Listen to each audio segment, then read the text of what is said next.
A small plate slides across the table, forks pause, and someone bows their head before supper begins. The room is still enough to hear the clock ticking on the wall. We're stepping back into Christian family life in the 1950s to explore 13 everyday habits that kept families slimmer without trying, and what replaced them. No diets, no calorie talk, just routines so normal they were invisible at the time. If you've ever wondered how bodies stayed lighter before modern fitness culture, the answer isn't one secret, it's a whole way of living. And one habit in particular might surprise you when you hear why it existed. Number 13. The kitchen closed between meals. This is the habit that quietly controlled how often you even thought about food. In this house, you do not drift through the kitchen all day like it is a waiting room. You walk in with a reason. Breakfast is a real moment, not a handful of crumbs swallowed over the sink. Lunch has its own place in the middle of the day. Supper is treated like something you show respect to. You can hear the pantry door shut with a soft, final click. The bread box lid settles down. The countertop is wiped clean like the scene is finished, and the stage lights have gone out. That little pantry door click becomes its own kind of boundary. And you learn early that later means later, not because anyone is harsh, because the day has order and you are carried by it. When you are hungry between meals, you drink water, you step outside, you find something to do with your hands. Your body does not get constant little reminders to eat again. Hunger arrives like a message instead of background noise. And when the meal finally comes, it actually feels like a meal, not just another snack. It did not vanish because families stopped caring. Life got faster. Food got easier to reach from every corner of the day. The pantry click turned into a refrigerator that is always open, always full, and always waiting. Number 12. Plates that did not beg for more. This habit changed portions without anyone saying the word portion. The plate in front of you looks smaller than the ones people set out today. Not tiny, not stingy, just honest. The sort of plate that holds enough without daring you to stack it higher just because there is space. It is heavy ceramic, maybe with a faded little pattern around the edge. It clinks softly against the fork. When food lands on it, it does not spread into a mountain.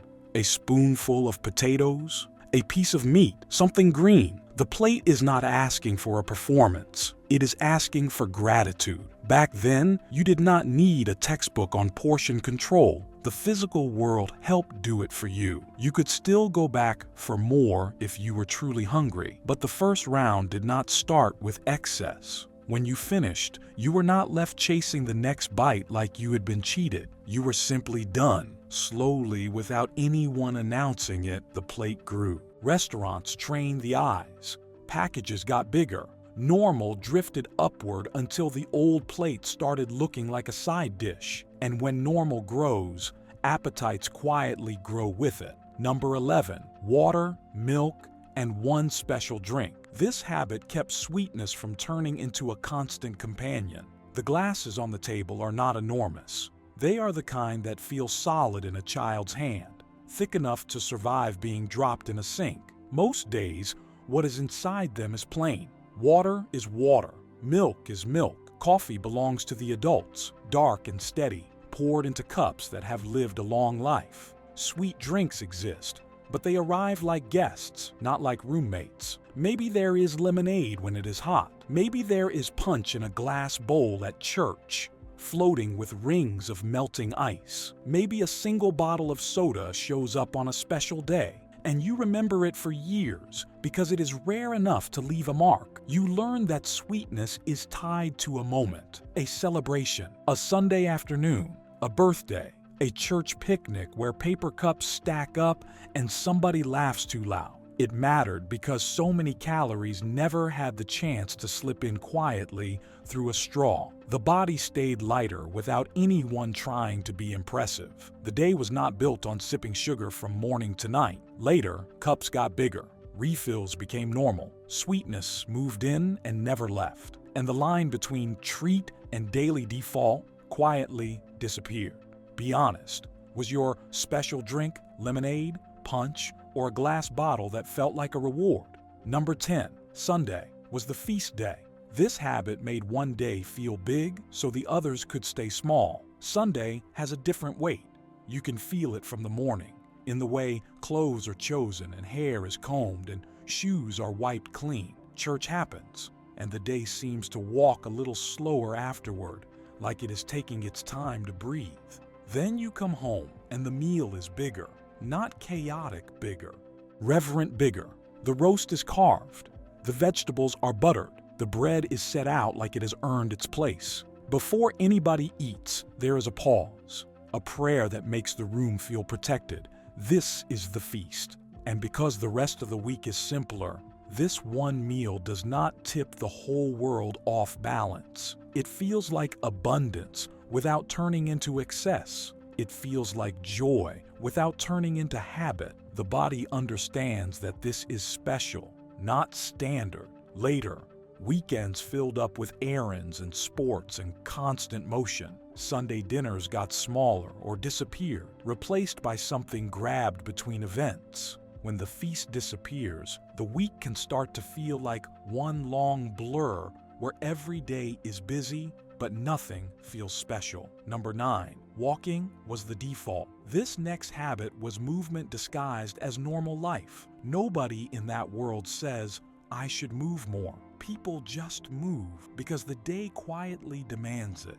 Movement is not a hobby you schedule. It is how you get from one part of life to the next. You walk to school with your lunch pail bumping against your leg, the metal warming slowly in the sun as you swing it like a small pendulum. You walk to a neighbor's house because that is where your friend lives, and you do not need a ride just to cross a few streets. You walk to the mailbox at the end of the driveway like it is a tiny daily mission, and when you open it, you smell paper and ink and a faint trace of outside air trapped inside the envelope. Even small errands turn into movement. Someone sends you to the corner store for bread or milk, and you go because you are able, because you have legs, because you are part of the household rhythm. You pass lawns being watered, the air cool and misty near the sidewalk. You wave at someone sweeping their porch. You walk past a house where the radio is playing loud enough to leak into the street. Nobody calls it exercise. It is just being alive in a neighborhood that still expects feet to do some of the work, and church life quietly adds even more steps than you realize. The building is not just a sanctuary. It is hallways and classrooms and side doors and back rooms with stacked hymnals. You walk down long corridors that smell like old carpet and paper and furniture polish. You slip into a Sunday school room and the chalk dust hangs faintly in the air. You go from pew to hallway to fellowship hall. And the whole time, your body is doing what bodies do when they are needed. Standing, moving, shifting, carrying. Sometimes you are walking in clothes that were never meant for it. Sunday shoes, stiff and shiny. The kind you try to keep clean, still end up doing work. They click on the sidewalk. They scuff on the church steps.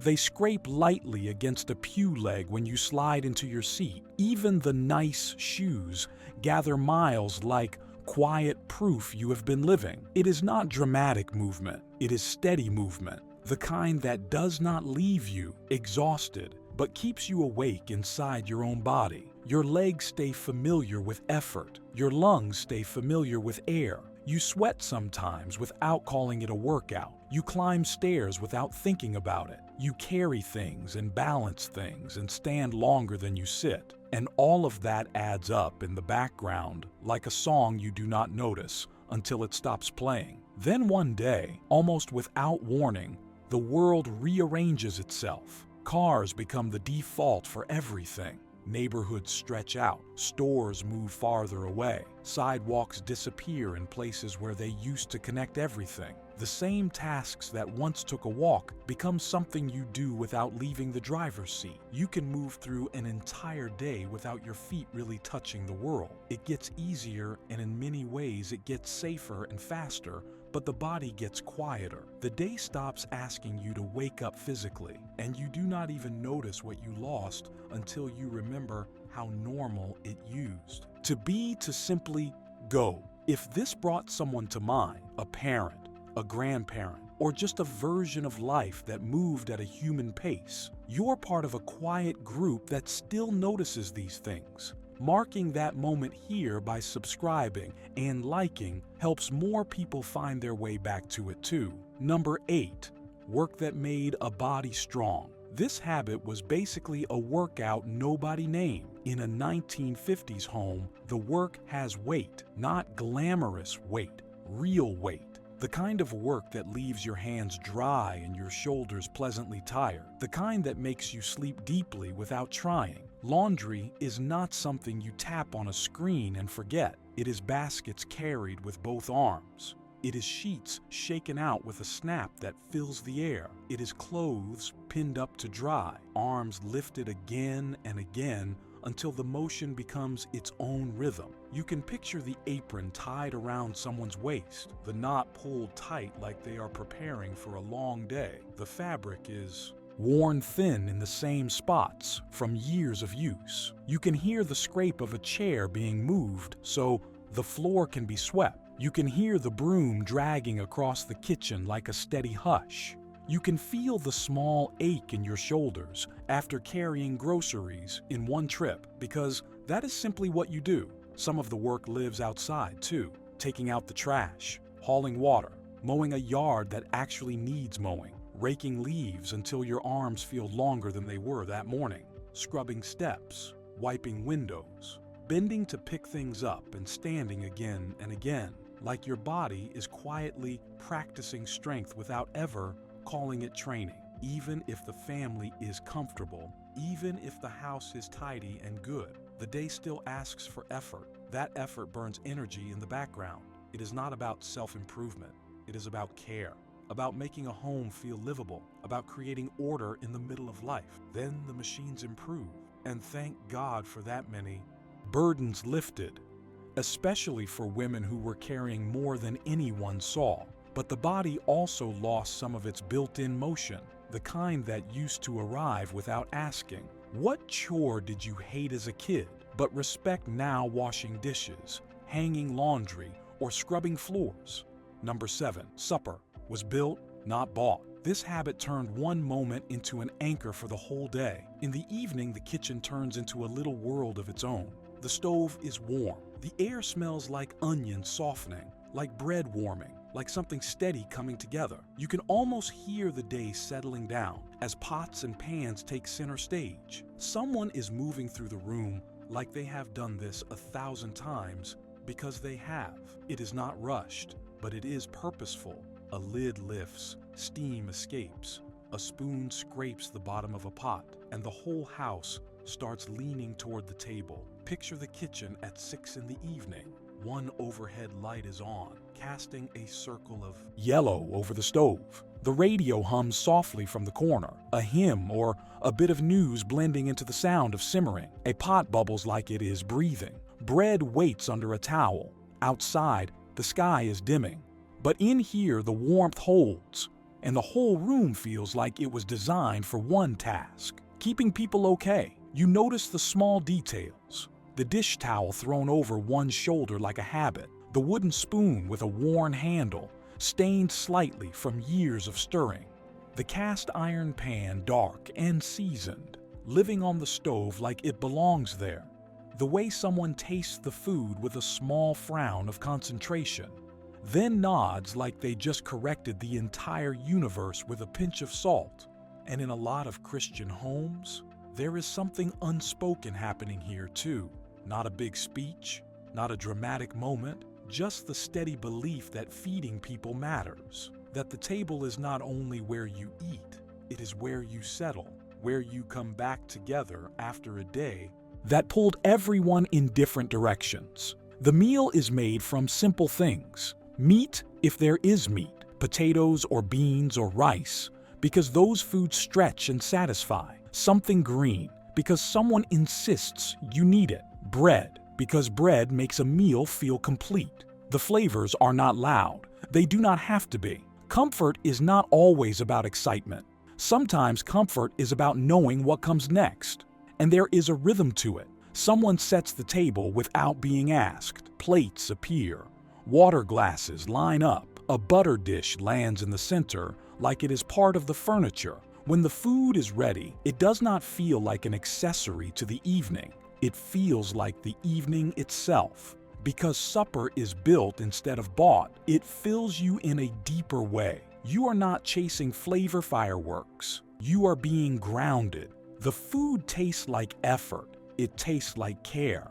And there is a fullness that lasts, the kind that does not beg you to rummage for something else an hour later. You sit down, you eat, you talk, you finish, and your body understands that the day has been fed. That pantry door click from earlier makes sense now because this meal was always meant to be the main event. Then life gets crowded, schedules tighten. Food arrives in boxes with shiny pictures and promises you can read in 10 seconds. Dinner becomes something you assemble quickly, sometimes while standing, sometimes while rushing toward the next obligation. And when meals stop being anchors, the day starts to drift. You eat a little here, a little there, and somehow you are never fully satisfied even though you have had plenty. It is not because modern life is worse. It is because modern life is faster, and speed changes everything, even your appetite. Number 6. Dessert had a doorbell. This habit kept treats special instead of constant. Dessert exists in the 1950s, and it is good. Cakes appear at potlucks like small miracles. Pies cool on windowsills. Cookies show up on plates covered with a towel, still warm underneath. But dessert usually has a reason. It is connected to guests, to Sundays, to celebrations, to someone coming over after church when the living room is still clean and the good dishes are out. When dessert shows up, it announces itself. Sometimes it is so special that you can hear it coming. The doorbell rings. Somebody laughs in the hallway. A covered dish arrives in someone's hands, foil crinkling softly as they step inside. When the dessert appears, it feels like a gift, not a reflex. Later, dessert became available all the time, not in a dish you have to cool and slice, but in packages you can open with one hand. The moment stopped being a moment. It just became more eating. Number 5. Shopping had a list and a limit. This habit kept impulse from running the pantry. Grocery shopping in the 1950s is not a pastime. It is a mission. There is a list written by hand. There is a budget folded into a wallet. Like a quiet prayer, you know what you are going to buy before you walk through the door. You push the cart and it does not glide like modern carts. It pulls, it squeaks, it makes you work a little. You see what you came for: flour, eggs, meat if it is in the plan, vegetables, bread, simple things that become meals when someone is patient enough to turn them into food. Later, stores multiplied, quick stops became normal, snacks got louder, packaging got brighter. The home turned into a place where something extra is always within reach, even when nobody is actually hungry. Number 4. Leftovers meant stewardship. This habit turned too much into enough for later. Leftovers are not sad in this house. They are planned. They are respected. Somebody folds foil neatly over a dish like they are wrapping up something valuable. You hear the crinkle of foil. You see the dish being set into the refrigerator with care. The refrigerator hums steadily, holding a few simple containers. You smell cold roast or yesterday's casserole when you open the door. You might see a handwritten note taped to a dish, reminding everyone what belongs to tomorrow. It matters because leftovers keep the week steady. They turn one meal into two, not as a trick, but as wisdom. When food is already waiting, you are less likely to wander for something extra, less likely to add another whole meal to the day that does not need it. Which leftover did you secretly love more than the original roast, casserole, or cold fried chicken? Number 3. Eating together taught you to slow down.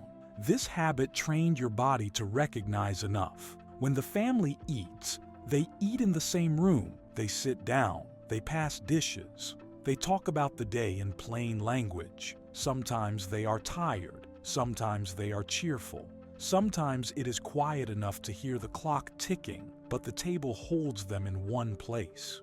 You can hear forks against plates, not rushed, not frantic. You can see someone reaching for the butter, the motion unhurried, like time is not chasing them. Even when the meal is plain, it feels full because it has attention on it. Then, meals became scattered. One person early, another late, another in the car, another in front of the television.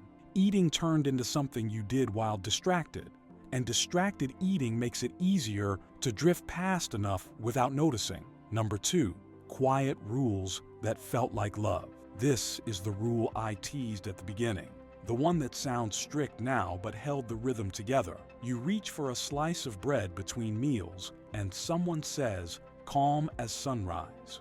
No, you will spoil your supper. Not sharp, not cruel, just certain. The day has a shape and they are guarding it like you guard something fragile and good. It is one of those rules that sounds almost unbelievable now because it is so simple. No lecture, no chart, no argument, just a boundary. The bread box stays closed. The pantry door stays shut with that same soft click you heard earlier. And the message underneath it is not punishment. It is steadiness. In that house, food is not a constant negotiation. It is not entertainment. It is not a prize you can win every time you feel bored or restless. Meals have a place. Hunger has a place. Waiting has a place. And even as a child, you learn that your body can handle a little space between what you want and what you get. The strange thing is how safe it can feel, because once you know supper is coming, you stop hunting for little snacks. Like, you are afraid the world might forget to feed you. You can go play, you can go help, you can go finish your homework. You can go sit on the porch step and listen to the evening insects start up like a quiet choir. The meal will come, and when it does, it will taste the way it is meant to taste, with your whole appetite waiting for it. And that rule did more than keep people from snacking. It made the table feel important. It made supper feel like an arrival. It gave the day a backbone. The body stayed anchored to real meals. Portions did not creep upward without anyone noticing. The kitchen did not become an open buffet that never closed. It also connected to something deeper in many Christian homes. Discipline as a form of love, not strictness for the sake of strictness, not control, more like stewardship, the belief that you do not need to grab everything the moment you want it, that you can wait, that you can trust the rhythm. That enough is not a tragedy. Later, just a little something turned into 100 little somethings scattered through the hours. A bite while cooking,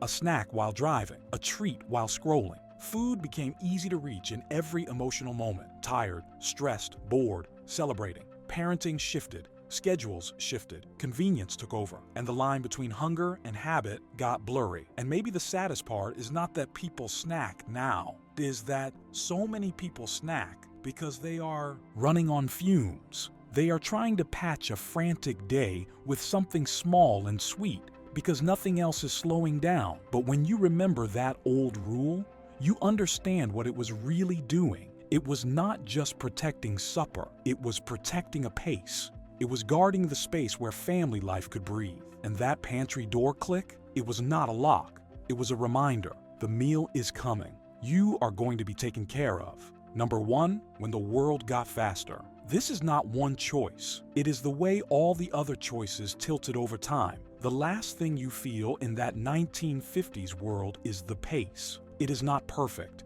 It is not easy for everyone. Some families stretch meals because money is tight. Some days are heavy with work and worry, but the pace is different. Meals happen in a calmer order. Movement is built into ordinary life. Church gathers people into routines that keep them steady. Treats have meaning instead of constant availability. The body often stays lighter simply because the environment is not pushing it toward excess. Then the modern world arrives, and it brings gifts, comfort, convenience, speed, options. But it also brings endless access, bigger portions, More sitting, more noise, more quiet stress carried in the background. The change is not a moral failure. It is a world reshaped. And once you notice the old pace, you start to wonder which small rhythms might still be waiting to come back. What rule did you hear most growing up? Wait until supper, or you will spoil your appetite.